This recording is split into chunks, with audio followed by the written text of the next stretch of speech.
Write your text. Select the text layer in the Layers panel. Right-click on it and choose Convert to Smart Object.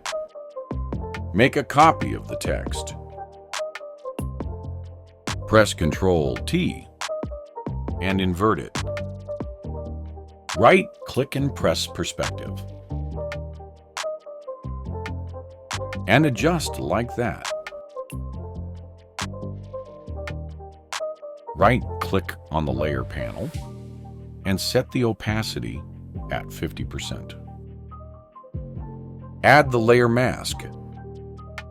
Select the gradient tool and apply the gradient like that.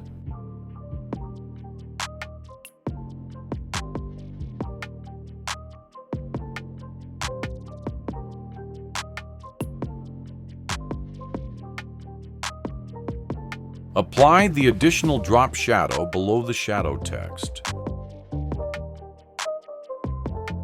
and adjust it. Set the opacity at 70%. That's it. Hope you liked it. Subscribe my YouTube channel for more tutorials.